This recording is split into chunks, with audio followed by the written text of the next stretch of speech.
Bonjour Denis Oliven, Bonjour. l'un des grands patrons français. Vous publiez un livre étonnant, ça s'appelle Mortelle Transparence. Vous y dénoncez une dictature de la vertu. C'est publié chez Albin Michel, c'est coécrit avec Matthias Schisportisch, qui est avocat. Vous dites quoi en gros, Denis Oliven? Vous dites on est face à une menace pour nos libertés individuelles? On est face à une menace pour nos libertés individuelles d'autant plus dangereuse que c'est nous-mêmes qui en sommes les moteurs. En fait, ce qui est en train de se produire, c'est la rencontre entre une idéologie qui dit en gros, il n'y a plus de vie privée, tout doit être sur la table, et une technologie.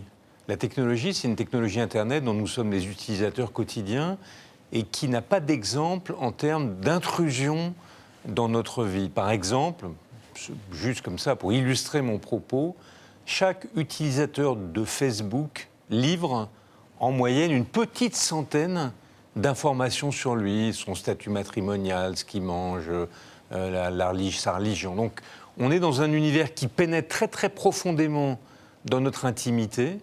Et d'un autre côté,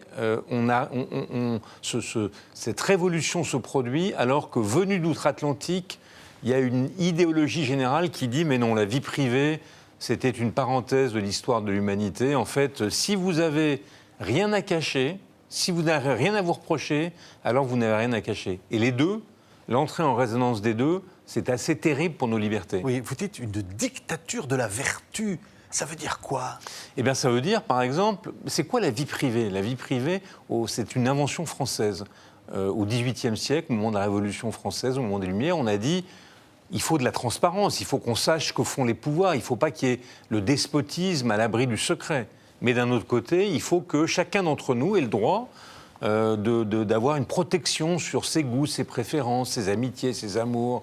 Le droit au secret, en fait, c'est ça que vous dites. Un secret qui ne dissimule pas des turpitudes. C'est pas si vous faites des choses illégales, contraires, si vous commettez des crimes et délits, évidemment, on a le droit d'aller voir ce que vous faites, qu'est-ce qui se passe chez vous. Mais si vous ne faites rien de mal, vous avez le droit à un certain quant à soi.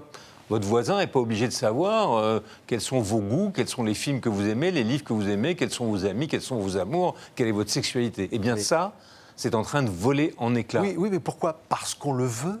Parce qu'on le veut. C'est une forme de dictature acceptée, exactement, réclamée peut-être aussi d'une certaine façon. Et c'est ça qui est le moteur, c'est pour ça qu'il est essentiel qu'on en débatte. C'est parce qu'en effet, nous sommes les moteurs de notre propre servitude. Alors, on est les moteurs parce que d'abord, il y a beaucoup de bienfaits à Internet. Moi, je ne suis pas du tout contre Internet.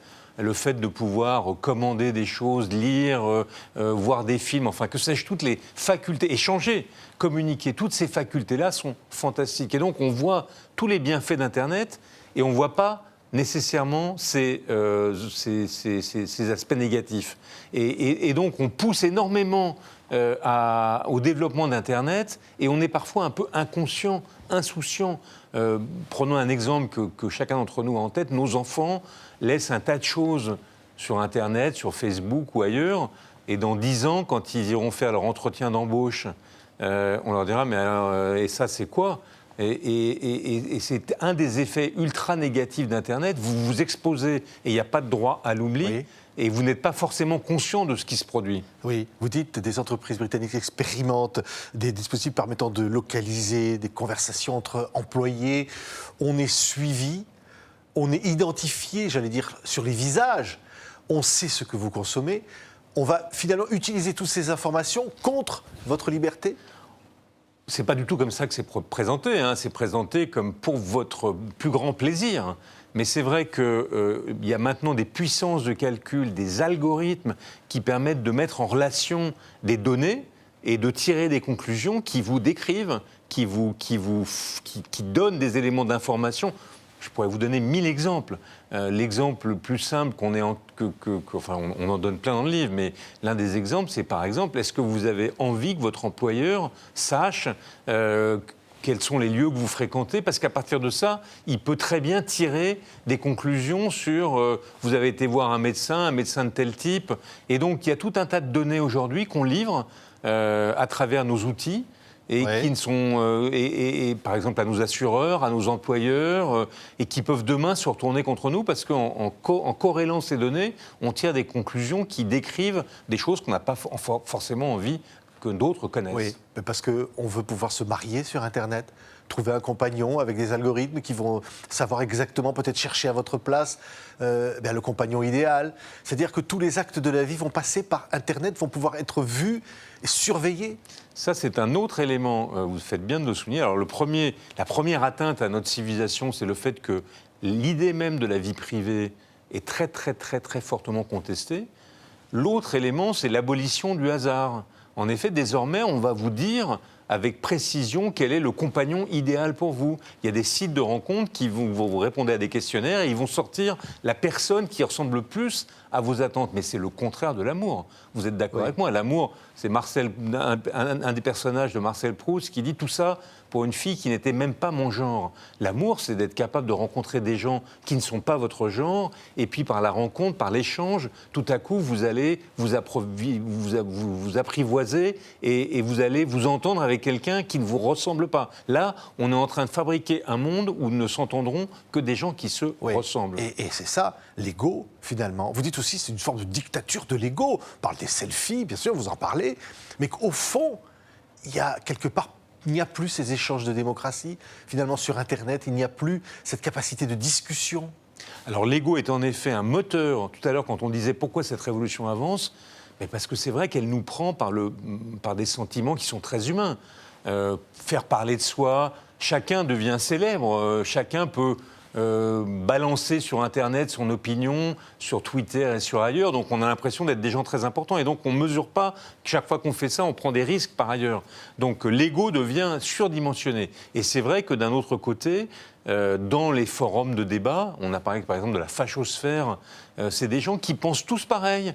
Ils se rassemblent pour penser tous pareil. C'est-à-dire c'est le contraire de la démocratie. La démocratie, c'est je discute avec des gens qui ne partagent pas mon opinion. Non, dans le monde Internet, on rassemble des gens qui se ressemblent. Et donc, il y a des communautés de gens qui pensent tous la même chose et qui se montent le bourrichon, mais ce n'est pas simplement vrai de la fachosphère. Donc, on fragmente le monde en communautés de gens qui pensent la même chose. Et ça aussi, c'est par rapport à notre civilisation, qui est une civilisation de l'échange, de la confrontation civile et calme des opinions. On voit qu'on radicalise des opinions semblables les unes contre les autres. Oui. Et c'est un de ces effets accélérateurs d'Internet. Oui, Denis Oliven, vous dites « mortelle transparence », c'est le titre. Mortel pourquoi, au fond? Vous dites « qu'est-ce qui risque de mourir, là? Et comment on peut l'empêcher ?» Alors, qu'est-ce qui risque de mourir? Une certaine idée de notre civilisation qui a plusieurs siècles et qui était fondée sur la présomption d'innocence, qui était fondée sur le droit à la vie privée, qui était fondée sur le droit à l'oubli, qui était fondée sur la libre discussion. Et tous ces éléments-là, d'une certaine manière, sont atteints. Alors comment l'empêcher? Certainement pas en bloquant le fantastique progrès que constitue Internet. Parce que je le redis, Internet, le numérique, c'est une géniale révolution dont il faut qu'on tire tous les bienfaits. Mais c'est un peu comme la médecine. La médecine, c'est une géniale révolution qui a amélioré notre vie. Mais on a fait attention, on a pris des dispositions bioéthiques pour éviter qu'on ne fasse avec la médecine, les progrès de la science, des trucs fous. Eh bien, pour Internet, c'est pareil. Il faut faire quoi? Il faut d'abord qu'on éduque nos enfants, qu'ils sachent exactement ce qu'ils font quand ils postent sur Facebook ou quand ils utilisent les réseaux sociaux. Il faut éduquer. L'éducation est l'acte numéro 1. Deuxième élément, et c'est pour ça qu'on a écrit ce bouquin, le débat. Il faut que les citoyens sachent ce qui se passe. Il ne faut pas qu'on soit ignorant de ce que nous faisons nous-mêmes. Et puis peut-être, dernier élément, mais qu'il faut manier avec précaution pour ne pas fabriquer une société bureaucratique, peut-être des règles communes qui permettent de vivre un Internet qui soit moins, ou un numérique qui soit moins dangereux. Je prends un simple exemple, mais les réseaux sociaux sont devenus un tribunal à ciel ouvert dans lequel vous pouvez déchiqueter la réputation d'X ou d'Y sans aucune des protections qui, d'habitude, dans une société démocratique, entourent ce genre d'accusation. On l'a vu là récemment, des hommes, certains qui avaient commis des choses épouvantables, il était sain qu'on les dénonce, et d'autres qui n'avaient rien fait, mais dont la réputation a été définitivement démolie sur Internet parce que tel ou tel les avait accablés. Donc il faut par exemple là qu'on essaye d'éviter la fin de la présomption d'innocence, l'accusation sans preuve, la diffamation à ciel ouvert dans ce pilori numérique à quoi peuvent ressembler les réseaux sociaux. Merci beaucoup, Denis Olivette. Votre livre s'appelle donc Mortelle Transparence, écrit avec Mathias Chichportisch. Jusqu'où ira la dictature de la vertu, publié chez Albin Michel. On était ravis de vous recevoir sur TV5. Merci à vous.